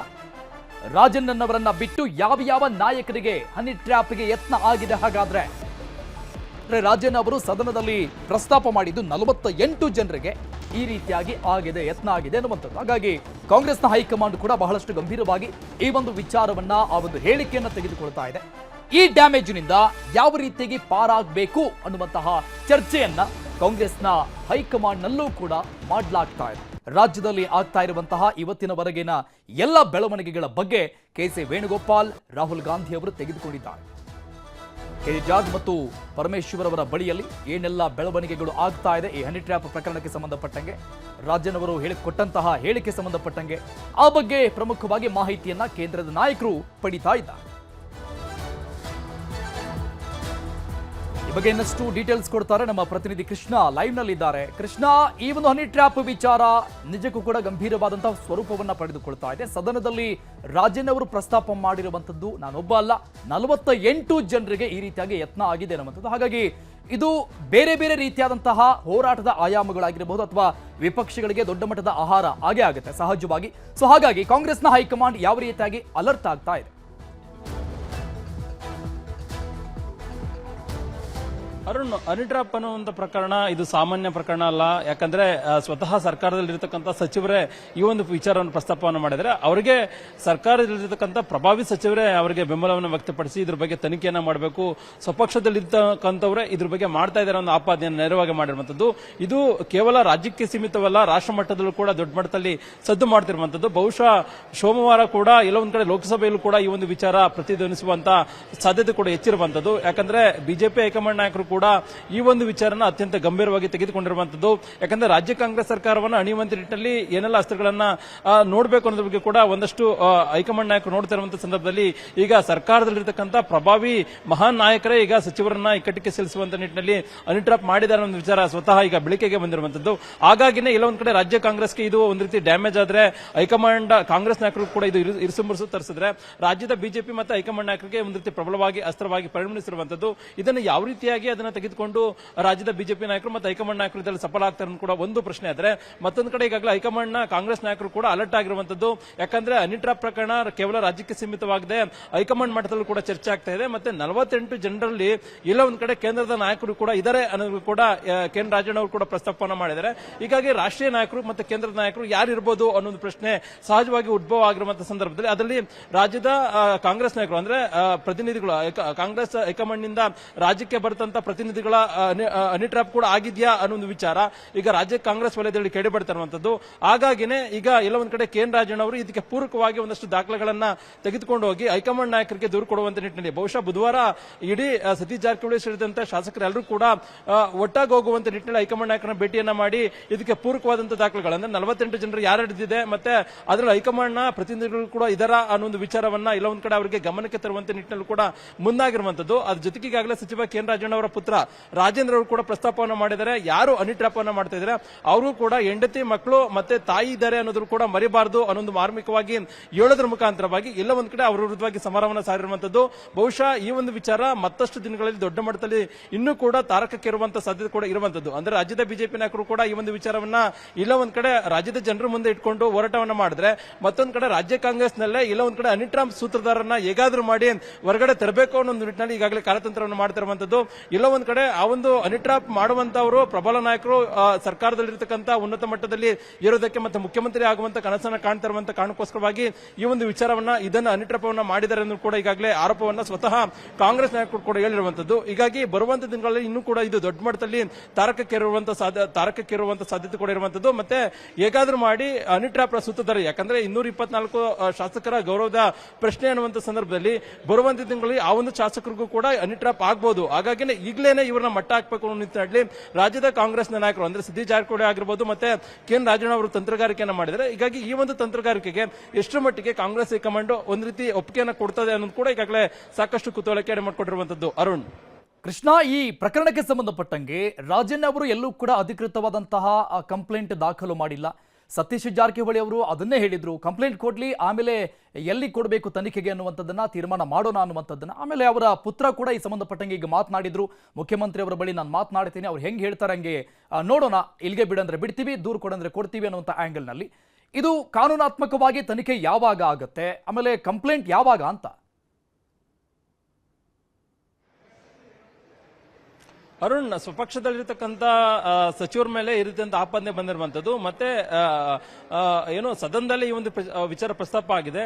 ಮತ್ತೆ ಈಗಾಗಲೇ ಕಾನೂನು ಹೋರಾಟ ಮಾಡುವಂತ ನಿಟ್ಟಿನಲ್ಲಿ ರಾಜಣ್ಣ ಮತ್ತೆ ಅವರ ಪುತ್ರ ರಾಜೇಂದ್ರರು ಕೂಡ ತಂತ್ರಗಾರಿಕೆ ಮಾಡಿದ್ರು ಕೂಡ ಇಲ್ಲ ಒಂದ್ ಕಡೆ ಹೈಕಮಾಂಡ್ ನಾಯಕರು ಅದಕ್ಕೆ ಕಡಿವಾಣ ಹಾಕಿದ್ದಾರೆ ಅನ್ನೋ ಮಾತನ್ನ ರಾಜ್ಯದ ಬಿಜೆಪಿ ನಾಯಕರು, ಅದರಲ್ಲಿ ಪ್ರತಿಪಕ್ಷ ನಾಯಕರು ಆರೋಪಕ್ಕೆ ಸೇರಿದಂತೆ ಪ್ರತಿಪಕ್ಷ ನಾಯಕರು ಕೂಡ ಆರೋಪವನ್ನ ಮಾಡ್ತಾ ಇದ್ದಾರೆ. ಬಹುಶಃ ಆ ಪ್ರತಿಪಕ್ಷ ನಾಯಕರ ಆಪಾದನೆಯಂತೆ ಬಹುಶಃ ಹೈಕಮಾಂಡ್ ನಾಯಕರ ಎಂಟ್ರಿಯಿಂದಾಗಿ ಇಷ್ಟೊಂದು ಡಿಲೇ ಆಗ್ತಾ ಇದೆಯಾ ಅನ್ನೋ ಒಂದು ಪ್ರಶ್ನೆ ಈಗ ಉದ್ಭವ ಆಗಿರುವಂತದ್ದು.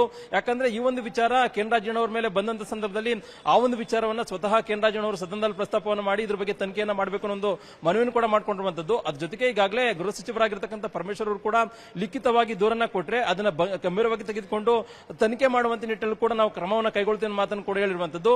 ಈ ಒಂದು ಪ್ರಕರಣ ಬಂದು 3-4 ದಿನಗಳು ಆಗ್ತಿದ್ರು ಕೂಡ ಇದುವರೆಗೂ ಕೂಡ ಮುಖ್ಯಮಂತ್ರಿಗಳಾಗಿರ್ಬೋದು ಮತ್ತು ಏನು ಗೃಹ ಮಂತ್ರಿಗಳಾಗಿರ್ಬೋದು ಇನ್ನೂ ಕೂಡ ಸೂಕ್ತವಾದಂತಹ ನಿರ್ಧಾರವನ್ನು ತೆಗೆದುಕೊಂಡಿಲ್ಲ. ಮತ್ತೆ ಗೃಹ ಸಚಿವ ಪರಮೇಶ್ವರ್ ಕೂಡ ಈ ಒಂದು ವಿಚಾರದ ಬಗ್ಗೆ ಮೌನಕ್ಕೆ ಶರಣಾಗಿರುವಂತದ್ದು.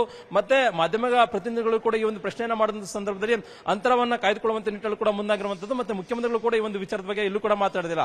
ಮತ್ತೆ ಕೆ ರಾಜಣ್ಣವರು ಕೂಡ ನಿನ್ನೆ ಮಾತಾಡಿದಂತ ಸಂದರ್ಭದಲ್ಲಿ ಇನ್ನು 2-3 ದಿನಗಳ ಬಳಿಕವಾಗಿ ನಾನು ಗೃಹ ಸಚಿವರನ್ನ ಭೇಟಿಯನ್ನ ಮಾಡಿ ಲಿಖಿತವಾಗಿ ದೂರು ಕೊಡ್ತೇನೆ ಅನ್ನೋ ಮಾತನ್ನು ಕೂಡ ಹೇಳಿರುವಂತದ್ದು. ಹೀಗಾಗಿ ಇಷ್ಟೆಲ್ಲ ಡಿಲೇಯನ್ನ ನೋಡ್ತಾ ಇದ್ರೆ ಇಲ್ಲ ಒಂದ್ ಕಡೆ ಅದು ಸ್ವಪಕ್ಷದಲ್ಲಿರ್ತಕ್ಕಂಥವ್ರ ಮೇಲೆ ಈ ರೀತಿಯಂತ ಆಪಾದನೆ ಬಂದು ದೂರು ಕೊಟ್ಟು ತನಿಖೆ ಮಾಡಿ ಅವರು ಒಂದು ವಿಚಾರ ಹೊರಗಡೆ ಬಂದಂತ ಸಂದರ್ಭದಲ್ಲಿ ಅದು ಸಾಮಾನ್ಯವಾಗಿ ಕಾಂಗ್ರೆಸ್ಗೆ ಡ್ಯಾಮೇಜ್ ಆಗ್ಬಹುದು, ಮತ್ತೆ ಪ್ರತಿಪಕ್ಷಗಳಿಗೂ ಕೂಡ ಅದು ಅಸ್ತ್ರವಾಗಬಹುದು, ಆಹಾರವಾಗಬಹುದು ಅನ್ನೋ ಕಾರಣಕ್ಕೋಸ್ಕರವಾಗಿನೇ ಹೈಕಮಾಂಡ್ ನಾಯಕರು ಒಂದಷ್ಟು ಆಲೋಚನೆಯನ್ನ ಮಾಡಿ ಇದಕ್ಕೆ ಎಲ್ಲ ಒಂದ್ ಕಡೆ ತಡೆಯನ್ನ ಒಡ್ಡಿದ್ದಾರೆ ಅನ್ನೋದು ಕೂಡ ಹೇಳಲಾಗ್ತಾ ಇದೆ. ಹೀಗಾಗಿ ಹೈಕಮಾಂಡ್ ನಾಯಕರು ಯಾವ ರೀತಿಯಾಗಿ ನಿಲುವನ್ನ ತೆಗೆದುಕೊಳ್ತಾರೆ ಅದರ ಆಧಾರದ ಮೇಲೆ ಈಗ ಮುಂದೆ ರಾಜಣ್ಣ ಅವರ ಹನಿ ಟ್ರ್ಯಾಪ್ ಪ್ರಕರಣಕ್ಕೆ ಸಂಬಂಧಪಟ್ಟಂತೆ ತನಿಖೆ ಆಗುತ್ತೆ ಅನ್ನೋದ್ರ ಬಗ್ಗೆ ಕೂಡ ಈಗ ರಾಜ್ಯ ರಾಜಕೀಯ ವಲಯದಲ್ಲಿ ಕೇಳಿ ಬರ್ತಿರುವಂತದ್ದು. ಅರುಣ್, ಥ್ಯಾಂಕ್ ಯು ಕೃಷ್ಣ ಡೀಟೇಲ್ಸ್ಗೆ. ಗಂಡನನ್ನ ಕೊಂದ್ಲು, 15 ಪೀಸ್ ಮಾಡಿದ್ಲು, ಪ್ಲಾಸ್ಟಿಕ್ ಡ್ರಮ್ಮಿಗೆ ಗಂಡನ ಶವ ಹಾಕಿ ಪಾರ್ಟಿ ಮಾಡಿದ್ಲು. ಬಗೆದಷ್ಟು ಬಯಲಾಗ್ತಾ ಇದೆ ಈ ಮೀರತ್ ಕ್ರೂರ ಪತ್ನಿಯ ಕ್ರೂರತೆ. ಮೀರತ್ನಲ್ಲಿ ಆದಂತಹ ಈ ಡೆಡ್ಲಿ ಮರ್ಡರ್ ಪ್ರಕರಣ ಪ್ರತಿದಿನವೂ ಕೂಡ ಒಂದೊಂದು ಮಾಹಿತಿ ಸಿಗ್ತಾ ಇದೆ. ಪ್ಲಾಸ್ಟಿಕ್ ಡ್ರಮ್ಗೆ 15 ಪೀಸ್ಗಳನ್ನು ಮಾಡಿ ತುಂಬಲಾಗಿತ್ತು. ಬಗೆದಷ್ಟು ಈ ಕ್ರೂರತೆಯ ಕರಾಳತೆ ಹೊರಗೆ ಬರ್ತಾನೆ ಇದೆ. ಮೀರತ್ನಲ್ಲಿ ಗಂಡನನ್ನ ಕೊಂದಿದ್ದಂತಹ ಮುಸ್ಕಾನ್ ರಸ್ತೋಗಿ ಗಂಡನನ್ನ ಪ್ರಿಯಕರಣ ಜೊತೆ ಸೇರಿ ಈ ಮುಸ್ಕಾನ್ ಅನ್ನುವಂಥವಳು ಕೊಂದಿದ್ದು. ಲವ್ ಮ್ಯಾರೇಜ್ ಇಬ್ರದ್ದು, ಇಂಟರ್ ಕ್ಯಾಸ್ಟ್ ಮ್ಯಾರೇಜ್. ಗಂಡನ ಶವವನ್ನ ಬಚ್ಚಿಟ್ಟು ಮನಾಲಿಗೆ ತೆರಳಿ ಹೋಳಿ ಆಚರಣೆ ಮಾಡಿದ್ದಾರೆ. ಮನಸ್ಸಲ್ಲಿ ಗಂಡನ ಕೊಂದಂತಹ ಭಾವನೆ ಇರಲೇ ಇಲ್ಲ. ಪ್ರಿಯಕರಣ ಜೊತೆ ಬಣ್ಣ ಹಚ್ಚಿಕೊಂಡು ಭರ್ಜರಿಯಾಗಿ ಮನಾಲಿಯಲ್ಲಿ ಈಕೆ ಪಾರ್ಟಿ ಮಾಡಿ. ನ್ಯೂಸ್ 18ಗೆ ಮುಸ್ಕಾನ್ ಮತ್ತು ಸಾಹಿಲ್, ಈ ಮುಸ್ಕಾನ್ ಮತ್ತು ಈಕೆಯ ಪ್ರಿಯಕರ ಸಾಹಿಲ್ನ ಆ ಪಾರ್ಟಿಯ ದೃಶ್ಯ ಲಭ್ಯ ಆಗಿದೆ. ಮನಾಲಿಯಲ್ಲಿ ಇವರು ಬಣ್ಣ ಹಚ್ಕೊಂಡು ಕುಣಿದು ಕುಪ್ಪಳಿಸಿರುವಂತಹ ದೃಶ್ಯವನ್ನ ನೋಡ್ತಾ ಇದ್ವಿ. ಒಂದು ಕಡೆ ಮನೆಯಲ್ಲಿ ಗಂಡನ್ನ ಕೊಂದು 15 ಪೀಸ್ ಮಾಡಿ ಪ್ಲಾಸ್ಟಿಕ್ ಡ್ರಮ್ನಲ್ಲಿ ತುಂಬಿಟ್ಟು ಈಕೆ ಈ ರೀತಿಯಾಗಿ ಹೋಳಿ ಹಬ್ಬ ಆಚರಣೆ ಮಾಡೋದಕ್ಕೆ ಮನಾಲಿಗೆ ಹೋಗಿದ್ರು. 29 ವರ್ಷದ ಪತಿ ಸೌರಭ್ ರಜಪೂತ್ ಕೊಲೆಯಾದಂತ ದುರ್ದೈವಿ. ಆತನನ್ನ ಕೊಲೆ ಮಾಡಿದ ನಂತರದಲ್ಲಿ ಮುಸ್ಕಾನ್ ರಸ್ತೋಗಿ ಮತ್ತು ಆಕೆಯ ಗೆಳೆಯ ಸಾಹಿಲ್ ಶುಕ್ಲಾ ಕಸೋಲ್ನಲ್ಲಿರುವಂತಹ ಹೋಟೆಲ್ ಪೂರ್ಣಿಮಾಗೆ ಭೇಟಿ ಕೊಟ್ಟಿದ್ರು. ಕೊಠಡಿ ಸಂಖ್ಯೆ 203ರಲ್ಲಿ 6 ದಿನಗಳ ಕಾಲ ಇದ್ರು. ಇಬ್ಬರನ್ನು ಕೂಡ ಈಗಾಗಲೇ ಅರೆಸ್ಟ್ ಮಾಡಲಾಗಿದೆ. ದೃಶ್ಯದಲ್ಲಿ ನೋಡ್ತಾ ಇದೀವಿ ನಾವು ಹೋಳಿ ಹಬ್ಬದ ಸಂಭ್ರಮ ಇಬ್ಬರ ನಡುವೆ ಯಾವ ರೀತಿಯಾಗಿ ಇತ್ತು ಅನ್ನೋದನ್ನ ಕುಣಿದು ಕುಪ್ಪಳಿಸ್ತಾ ಇದ್ದಾರೆ. ಆ ಡಿಜೆ ಸೌಂಡ್ಗೆ ಬಣ್ಣ ಹಚ್ಕೊಂಡು ಒಬ್ರಿಗೊಬ್ರು. ಈಗ ಹೊಸದಾಗಿ ಮದುವೆ ಆದಂಥವರು ಹೋಗಿರ್ತಾರಲ್ಲ ಆ ರೀತಿಯಾಗಿ ಕುಣಿದು ಕುಪ್ಪಳಿಸ್ತಾ ಇದ್ದಾರೆ. ಹನಿಮೂನ್ಗೆ ಹೋಗಿರ್ತಾರಲ್ಲ ಆ ರೀತಿಯಾದಂಥ ಜೋಡಿ ಅನ್ಕೊಂಡ್ಬಿಟ್ಟಿದ್ದಾರೆ. ಬಟ್ ಮನೆಯಲ್ಲಿ ಮರ್ಡರ್ ಮಾಡಿ ಹೋಗಿರೋದು. 15 ಪೀಸ್ ಗಂಡನ ದೇಹ ಪ್ಲಾಸ್ಟಿಕ್ ಡ್ರಮ್ನಲ್ಲಿ ತುಂಬಿಸಿಟ್ಟು ಹೋಗಿದ್ದು, ಮೇಲೆ ಮರಳು ಹಾಕಿದ್ದು. ತನಿಖೆ ಮಾಡಿದ ಮೇಲೆ ಗೊತ್ತಾಗಿದ್ದು ಕೊಲೆಯಾದಂತಹ ಸೌರಭ್ನ ದೇಹ ಅದು ಅನ್ನುವಂಥದ್ದು. 15 ಪೀಸ್ಗಳನ್ನ ಮಾಡಲಾಗಿತ್ತು. ಸ್ಕೆಚ್ ಹಾಕಿ ಈತನ ಪ್ರಿಯಕರಣ ಜೊತೆ ಸೇರಿ ಈಕೆ ಮರ್ಡರ್ ಮಾಡಿದ್ದು. ಪಾಪ ಈತ ಬೇರೆ ದೇಶದಲ್ಲಿ ಕೆಲಸ ಮಾಡ್ತಾ ಇರ್ತಾನೆ. ಮಗಳ ಬರ್ತ್ಡೇ ಇದೆ ಅಂತ ದೆಹಲಿಗೆ ಬಂದಿರ್ತಾನೆ, ಮೀರತ್ತಿಗೆ ಬಂದಿರ್ತಾನೆ. ಬಂದಂಥ ಸಂದರ್ಭದಲ್ಲಿ ಈ ರೀತಿಯಾಗಿ ಡೆಡ್ಲಿ ಮರ್ಡರ್ ಆಗ್ತಾನೆ. ಸೊ ಈ ಒಂದು ಪ್ರಕರಣವನ್ನ ಕೆದಕಿದಷ್ಟು ಬೇರೆ ಬೇರೆ ವಿಚಾರಗಳು ಬಯಲಾಗ್ತಾ ಇದೆ. ಮತ್ತೊಂದು ಎಕ್ಸ್ಕ್ಲೂಸಿವ್ ಆದಂತಹ ದೃಶ್ಯವನ್ನ ನಮ್ಮ ಸ್ಕ್ರೀನ್ ಮೇಲೆ ನೋಡ್ತಾ ಇದ್ದೀರಿ ನೀವು. ಗಂಡನನ್ನ ಕೊಂದ ಆ ಪಾಪಿ ಪತ್ನಿ ಪ್ರಿಯಕರಣ ಜೊತೆ ಯಾವ ರೀತಿಯಾಗಿ ಬಣ್ಣ ಹಚ್ಕೊಂಡು ಹೋಳಿ ಹಬ್ಬ ಆಚರಣೆ ಮಾಡ್ತಾ ಇದ್ದಾಳೆ, ಕುಣಿತಾ ಇದ್ದಾಳೆ ಅನ್ನೋದನ್ನ ಮತ್ತೊಂದು ದೃಶ್ಯದಲ್ಲಿ ನೋಡ್ತಾ ಇದ್ದೀವಿ. ಇದೇ ಡ್ರಮ್ನಲ್ಲಿ ಆ ನೀಲಿ ಬಣ್ಣದ ಡ್ರಮ್ ಏನು ಕಾಣಿಸ್ತಾ ಇದೆ, ಐ ಥಿಂಕ್ ಒಂದು 300 ಲೀಟರ್ಸ್ ಡ್ರಮ್ ಅದು. ಆ ಡ್ರಮ್ನಲ್ಲಿ 15 ಪೀಸ್ಗಳನ್ನು ಪಕ್ಕದ ಭಾಗದಲ್ಲಿ ಗಮನಿಸಬಹುದು. ಆ ಸೌರಭ್ ಅನ್ನುವಂಥ ವ್ಯಕ್ತಿಯನ್ನ ಕೊಂದು, ಈಕೆ ಗಂಡ ಆತ, 15 ಪೀಸ್ಗಳನ್ನ ಮಾಡಿ ಆ ದೇಹವನ್ನ ಆ ಡ್ರಮ್ನಲ್ಲಿ ತುಂಬಿಸಿಟ್ಟು ಈಕೆ ಮನಾಲಿಗೆ ಪಾರ್ಟಿ ಮಾಡಕ್ ಹೋಗಿತ್ತು. ಇಬ್ಬರನ್ನ ಈಗ ಅರೆಸ್ಟ್ ಮಾಡಲಾಗಿದೆ. ಗಂಡನ್ನ ಕೊಂದಿದ್ದೀನಿ ಅನ್ನುವಂತಹ ಯಾವುದೇ ರೀತಿಯಾದಂತಹ ಪಶ್ಚಾತ್ತಾಪ, ಆ ಅಳುಕು ಆಕೆ ಮುಖದಲ್ಲಿ ಇಲ್ವೇ ಇಲ್ಲ. ಈಕೆಗೆ ಕೊಲೆಗೆ ಸಾಥ್ ಕೊಟ್ಟಂತ ವ್ಯಕ್ತಿ ಆಕೆ ಜೊತೆಗೆ ಮುದ್ದಾಡ್ತಾ ಡ್ಯಾನ್ಸ್ ಮಾಡ್ತಾ ಇದ್ದಾನಲ್ಲ, ಈತ ಸಾಹಿಲ್, ಈಕೆಯ ಪ್ರಿಯಕರ. ಈ ಸೌರಭ್ ಹಿಂದೂ, ಈಕೆ ಮುಸ್ಲಿಂ. ಇಬ್ಬರದು ಕೂಡ ಇಂಟರ್ ಕ್ಯಾಸ್ಟ್ ಮ್ಯಾರೇಜ್. ಪ್ರೀತಿ ಮಾಡಿ ಮದುವೆ ಆಗಿದ್ರು. ಈತ ಕೆಲಸದ ನಿಮಿತ್ತ ಫಾರಿನ್ ನಲ್ಲಿ ಕೆಲಸ ಮಾಡ್ತಿರ್ತಾನೆ, ವಿದೇಶದಲ್ಲಿ ಕೆಲಸ ಮಾಡ್ತಾ ಇರ್ತಾನೆ. ಇತ್ತೀಚೆಗೆ ಅಂದ್ರೆ ಈ ಕೊಲೆ ಆದಂತಹ ದಿನದಲ್ಲಿ, ಆ ಸಮಯದಲ್ಲಿ ಈತ ಫಾರಿನ್ ಇಂದ ಊರಿಗೆ ಬಂದಿದ್ದ, ಮಗಳ ಬರ್ತ್ಡೇ ಇದೆ ಅಂತ. ಆಗ ಕೊಲೆಯಾಗಿ ಹೋಗಿದ್ದ. ಕೇರಳದ ಪ್ರಸಿದ್ಧ ದೇವಸ್ಥಾನದಲ್ಲಿ ಕೊಲೆ ಆರೋಪಿ ನಟ ದರ್ಶನ್ ಪ್ರತ್ಯಕ್ಷ ಆಗಿದ್ದ. ಕೇರಳದ ಕಣ್ಣೂರಿನ ಮುಡಾಯಿಕಾವು ದೇವಸ್ಥಾನದಲ್ಲಿ ದರ್ಶನ್ ಕುಟುಂಬ ಸಮೇತರಾಗಿ ತೆರಳಿ ಶತ್ರು ಸಂಹಾರ ಪೂಜೆಯಲ್ಲಿ ಭಾಗಿಯಾಗಿರೋದು ನಟ ದರ್ಶನ್. ಕುಟುಂಬ ಶತ್ರು ಸಂಹಾರ ಪೂಜೆಗೆ ಮುಂದಾದ್ರ ಹಾಗಾದ್ರೆ ನಟ ದರ್ಶನ್. ಶತ್ರು ಸಂಹಾರ ಪೂಜೆಗೆ ನಟ ದರ್ಶನ್ ಕುಟುಂಬ ಸಮೇತರಾಗಿ ಈ ದೇವಸ್ಥಾನಕ್ಕೆ ಬಂದಿದ್ದಾರೆ. ಕೇರಳದ ಪ್ರಸಿದ್ಧ ದೇವಸ್ಥಾನ, ಆ ದೇವಸ್ಥಾನದಲ್ಲಿ ನಟ ದರ್ಶನ್ ಈಗ ಪ್ರತ್ಯಕ್ಷರಾಗಿರೋದು ಕುಟುಂಬ ಸಮೇತರಾಗಿ. ಶತ್ರು ಸಂಹಾರ ಪೂಜೆಗೆ ನಟ ದರ್ಶನ್ ಮುಂದಾಗ್ತಾ ಇದ್ದಾರೆ. ಯಾವ ಕಾರಣಕ್ಕಾಗಿ? ಕೇವಲ ದರ್ಶನಕ್ಕೆ ಮಾತ್ರ ಬಂದಿರೋದ, ಅಥವಾ ವಿಶೇಷವಾದಂಥ ಪೂಜೆ, ಅಭಿಷೇಕ, ಶತ್ರು ಸಂಹಾರ ಯಾಗ ಅದನ್ನ ಮಾಡಿಸೋಕೆ ಮುಂದಾಗಿದ್ದಾರೆ. ಕೇರಳದ ಪ್ರಸಿದ್ಧ ದೇವಸ್ಥಾನದಲ್ಲಿ ಪತ್ನಿ ವಿಜಯಲಕ್ಷ್ಮಿ, ಮಗ ವಿನೀಶ್ ಹಾಗೂ ನಟ ಧನ್ವೀರ್ ಕುಟುಂಬ ಸಮೇತರಾಗಿ ಆಗಮಿಸಿರೋ ಎಕ್ಸ್ಕ್ಲೂಸಿವ್ ಆದಂಥ ಫೋಟೋಗಳನ್ನು ನಮ್ಮ ಸ್ಕ್ರೀನ್ನಲ್ಲಿ ನೋಡ್ತಾ ಇದ್ದೇವೆ. ಮಡಾಯಿ ಕಾವು ಶ್ರೀ ಭಗವತಿ ದೇವಸ್ಥಾನದಲ್ಲಿ ಶತ್ರು ಸಂಹಾರ ಪೂಜೆ. ಹಲವು ರಾಜಕಾರಣಿಗಳು ಶತ್ರು ಸಂಹಾರ ಪೂಜೆಯನ್ನ ಮಾಡಿಸುವಂತಹ ದೇವಸ್ಥಾನ ಇದು. ಅಂದ್ರೆ ಈ ದೇವಸ್ಥಾನದಲ್ಲಿ ವಿಶೇಷತೆ ಏನು ಅಂತ ನಾವು ನೋಡ್ತಾ ಹೋದ್ರೆ, ಶತ್ರು ಸಂಹಾರ ಯಾಗ, ಆ ಪೂಜೆಯನ್ನ ಮಾಡಿಸೋದೇ ವಿಶೇಷವಾಗಿರುತ್ತೆ. ಈ ಒಂದು ಪ್ರಸಿದ್ಧ ದೇವಸ್ಥಾನದಲ್ಲಿ ಅನೇಕ ರಾಜಕಾರಣಿಗಳು ಕೂಡ ಈ ಒಂದು ದೇವಸ್ಥಾನಕ್ಕೆ ಬಂದು ಶತ್ರು ಸಂಹಾರ ಯಾಗ, ಆ ಪೂಜೆಗಳನ್ನು ನೆರವೇರಿಸಿ ಹೋಗಿದ್ದಾರೆ. ಅನೇಕ ಉದಾಹರಣೆಗಳು ಕೂಡ ಇದೆ. ಅದಕ್ಕಾಗಿಯೇ ಈ ಒಂದು ಟೆಂಪಲ್, ಈ ಒಂದು ದೇವಸ್ಥಾನ ಪ್ರಖ್ಯಾತಿಯನ್ನ ಪಡೆದಿರುವಂಥದ್ದು. ಸೊ ಈಗ ಸಹಜವಾಗಿ ನಟ ದರ್ಶನ್ ಅವರ ಕುಟುಂಬ ಸಮೇತರಾಗಿ ಬಂದಿರೋ ಹಿನ್ನೆಲೆಯಲ್ಲಿ ಸದ್ಯಕ್ಕೆ ಗೊತ್ತಾಗ್ತಾ ಇರುವಂಥದ್ದು ಈ ಒಂದು ಶತ್ರು ಸಂಹಾರ ಪೂಜೆಗೆ ಇಲ್ಲಿಗೆ ಬಂದ್ರ ಅನ್ನೋದು.